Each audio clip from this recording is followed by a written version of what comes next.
Hello दोस्तों, आज हम लोग पढ़ने जा रहे हैं सेमीकंडक्टर। वही टॉपिक जो सेंसेशन बना हुआ है, चाहे हम बात करें जेईई मेन की या किसी भी एग्जाम की बात करते हैं। एक ऐसा टॉपिक जिसे हम आमतौर पे बहुत कम टाइम देते हैं, लेकिन अगर हम एग्जाम की बात करें तो इसके अच्छे खासे सवाल पूछे जा रहे हैं। पिछले कुछ सालों से आप भी ऑब्जर्व कर रहे होंगे। हम बचपन से पढ़ रहे हैं कंडक्टर, पर उसमें एक नया शब्द जुड़ गया सेमीकंडक्टर। नाम से पता चल रहा है कि आधा कंडक्टर।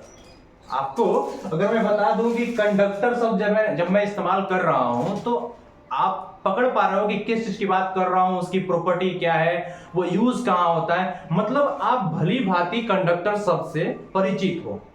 लेकिन वही जब मैं बात करूं सेमीकंडक्टर की, तो ऐसा क्या चीज है, ऐसा वो क्या चीज है जो इसे अलग कर रहा है एक कंडक्टर से, और इसकी जरूरत क्या पड़ी और किस तरह से ये यूजफुल है डेली लाइफ में, ये सब कुछ देखेंगे इस चैप्टर के अंदर। ओके, सो इसका परिचय तो हमने जान लिया कि सेमीकंडक्टर क्या है। तो कुछ और नहीं बल्कि ये भी एक तरह का कंडक्टर ही है, बस कुछ ऐसी चीजें हैं जो कंडक्टर से इसको अलग करती हैं। अब हम बात करेंगे इसमें सबसे पहले एनर्जी बैंड की। जब हम एनर्जी बैंड की बात करेंगे तो हमारे दिमाग में ख्याल आएगा कि आखिर एनर्जी बैंड है क्या।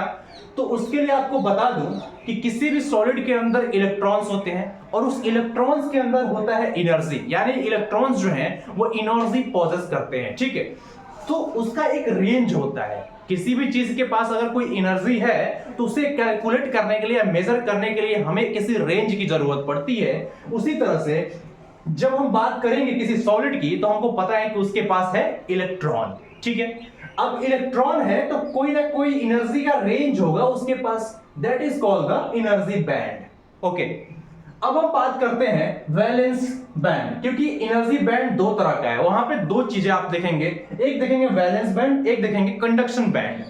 नाम से आपको काफी कुछ समझ आ रहा होगा कि वैलेंस बैंड और कंडक्शन बैंड क्या है। फिर भी मैं आपको बताऊंगा कि यहाँ पे वैलेंस बैंड का मतलब ये है कि जो वैलेंस इलेक्ट्रॉन होते हैं। अब वैलेंस इलेक्ट्रॉन क्या है, ये बहुत ही बेसिक चीज है।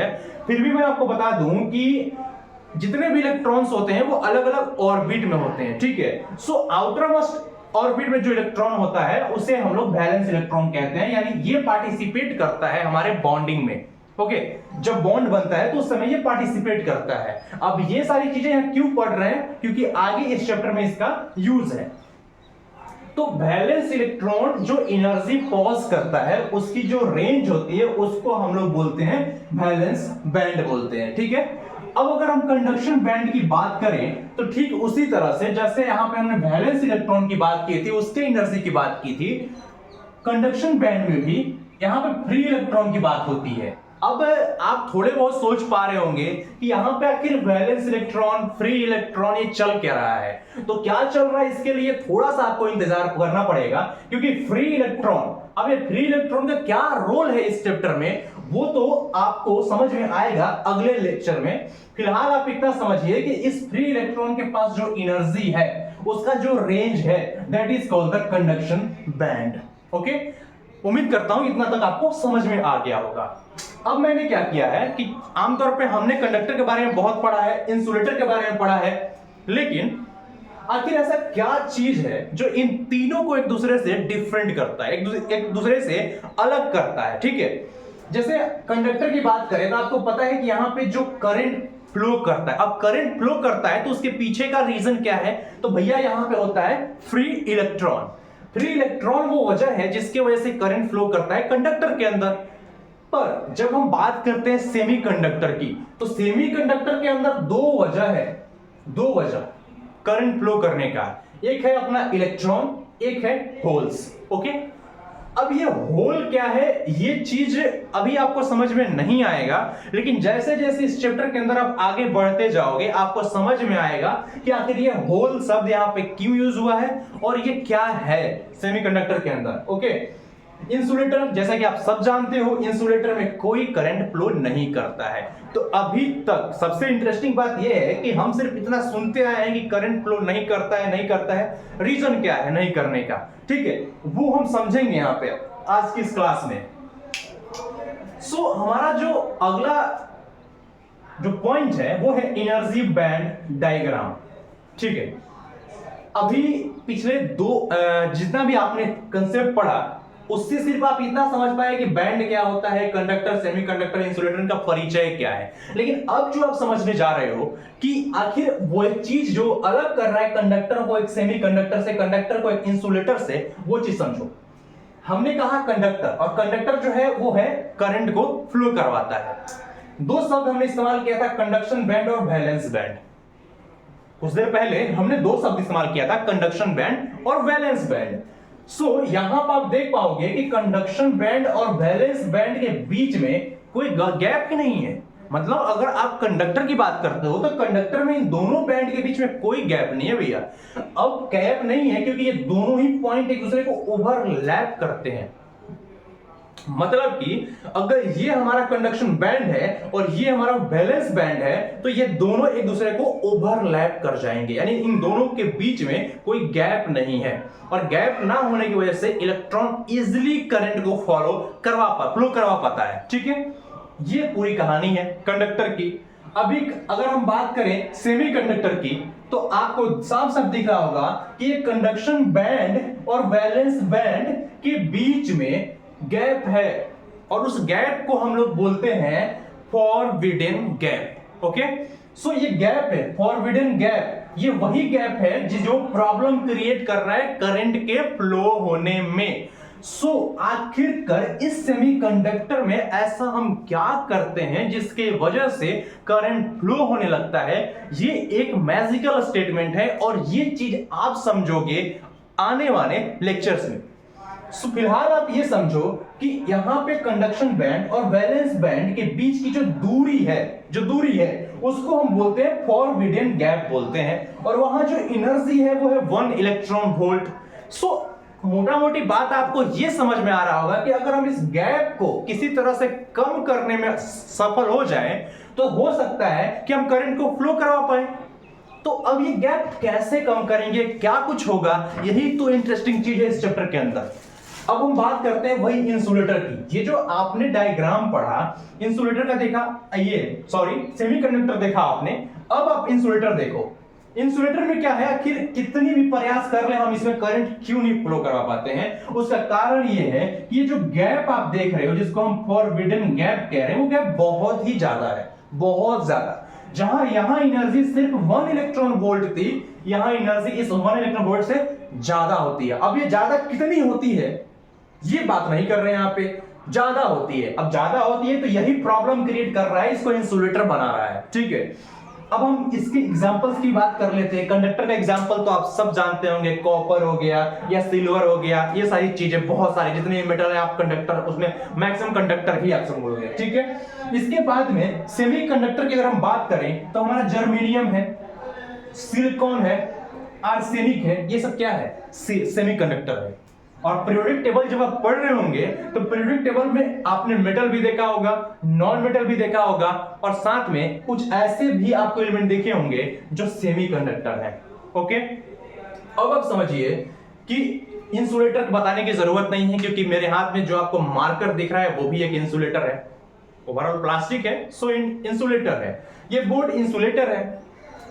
ओके, अब हम बात करते हैं कि ये जो हम सेमीकंडक्टर जिसकी चर्चा कर रहे हैं उसके दो टाइप होते हैं, एक होता है इंट्रिंसिक, एक होता है एक्सट्रिंसिक। ये शब्द आपने सुना होगा केमिस्ट्री के अंदर, या ये शब्द कहीं भी आप सुनेंगे इंट्रिंसिक और एक्सट्रिंसिक, इससे आप मोटा मोटी ये मतलब निकाल लीजिए कि जब भी इंट्रिंसिक शब्द देखिए इसका मतलब ये है कि ये अपने आप में इंडिपेंडेंट है, इसे किसी बाहरी की जरूरत नहीं है। लेकिन जब बात एक्सट्रिंसिक की होती है, इंट्रिंसिक मतलब यहां पे कोई और ऐसा होगा जो अपना रोल निभा रहा होगा इसको परिपूर्ण करने में। ठीक है, अगर हम बात करते हैं इंट्रिंसिक की, यहां पे एक शब्द हमने लिखा है डोप्ड। डोप्ड का मतलब होता है किसी चीज को मिक्स करना। ठीक है, अगर इंट्रिंसिक सेमीकंडक्टर की हम बात कर रहे हैं तो इसके अंदर हम मिक्स कर रहे होंगे कुछ इंप्योरिटीज, और उस इंप्योरिटीज की मदद से ये कंडक्टर की तरह बिहेव करना शुरू करेगा। ठीक है, अब वो कैसे करेगा ये एक लंबा कहानी है और समझेंगे अगले लेक्चर में। फिलहाल आप सिर्फ इतना समझिए कि हमने जब इंट्रिंसिक सेमीकंडक्टर की बात की तो उसमें हमने कहा कि प्योर फॉर्म, प्योर फॉर्म, पहले मैंने कहा कि ये अपने आप में इंडिपेंडेंट है, इसको किसी भी इंप्योरिटी की जरूरत नहीं है। तो कहने का मतलब है कि हमारा जो प्योर सेमीकंडक्टर है, चाहे वो जर्मेनियम और सिलिकॉन हो, वो अपना इंट्रिंसिक सेमीकंडक्टर के अंदर आता है। और एक बात और जो कि हमने बात किया कुछ देर पहले कि होल नाम का वर्ड हमने यूज किया, ठीक है, और इलेक्ट्रॉन भी यूज किया। दो शब्द हम यूज कर रहे हैं कब से, इलेक्ट्रॉन और होल, ठीक है। तो आप जब इंट्रिंसिक सेमीकंडक्टर देखोगे, इसके अंदर जो नंबर ऑफ इलेक्ट्रॉन है वो नंबर ऑफ होल के बराबर है। तो जितने इलेक्ट्रॉन उतने होल, ये कहानी इंट्रिंसिक की है। जब हम बात करते हैं एक्सट्रिंसिक की, तो हमारा चैप्टर अब इतना समझ लीजिए कि यहीं से शुरू होने वाला है, यानी ये सेमीकंडक्टर शुरू होने वाला है एक्सट्रिंसिक सेमीकंडक्टर से। और वो होते हैं दो टाइप के, एन टाइप और पी टाइप। ओके, अब एन टाइप क्या है और पी टाइप क्या है, इसका एक आइडिया आपको बता दूं कि एन टाइप जो है वहां पे पेंटावैलेंट इंप्योरिटीज हम ऐड करते हैं। अब पेंटावैलेंट इंप्योरिटीज का मतलब है ग्रुप 5, आपके पीरियोडिक टेबल में ग्रुप 5, यानी कि जिसके वैलेंस शेल में 5, अब कहने का मतलब है कि 5 ऐसे इलेक्ट्रॉन होंगे जहां पे 4 इलेक्ट्रॉन तो पार्टिसिपेट करेंगे इनके बॉन्डिंग में, और एक इलेक्ट्रॉन ऐसा फ्री होगा जो कारण बनेगा कैरियर का। अब वो सब हम बाद में पढ़ेंगे, ठीक है, फिलहाल आप इतना ही समझ लीजिए। और यहां पे एन टाइप के अंदर जो हमारा नंबर ऑफ इलेक्ट्रॉन है वो ज्यादा होगा नंबर ऑफ होल से। अभी आप थोड़े बहुत कंफ्यूज हो पाओगे कि ये कैसे आप कह दे रहे हो, क्या कह रहे हो, ये सब कुछ जानेंगे, थोड़ा धैर्य रखिए। अब बात करते हैं पी टाइप की। पी टाइप ट्राइवैलेंट इंप्योरिटीज, इसके अंदर जो डोपिंग करते हैं, ये जो हम बार बार इंप्योरिटीज शब्द का इस्तेमाल कर रहे हैं, कुछ और नहीं, ये शब्द जो आपने डोपिंग देखा ना, वही प्रोसेस यहां होगा, डोपिंग।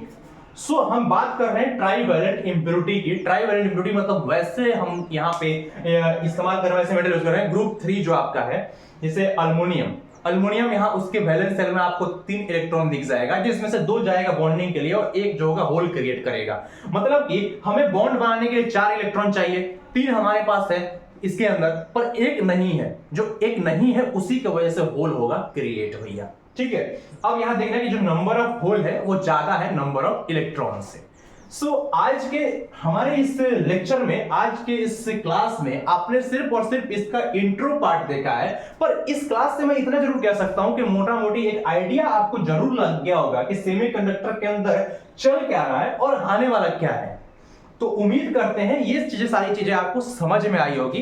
फिर मिलूंगा आपको अगले लेक्चर के अंदर, जहां पे हम जान रहे होंगे कि एन टाइप सेमीकंडक्टर क्या है, पी टाइप सेमीकंडक्टर क्या है, उसके बाद हम पीएन जंक्शन देखेंगे, इसके बाद हम देखेंगे डायोड क्या होता है, और आखिर में हम गेट पढ़ रहे होंगे। इसके अंदर जितने भी लॉजिकल गेट होते हैं वो भी सब हम पढ़ेंगे। और सबसे इंपॉर्टेंट बात कि इस चैप्टर के अंदर जो लॉजिकल गेट इतना आसान है कि आप जेईई मेन के क्वेश्चन बहुत आसानी से कर पाओगे, इस बात की गारंटी मैं दे सकता हूं। मिलेंगे आपसे अगले लेक्चर में कुछ नई बातों के साथ।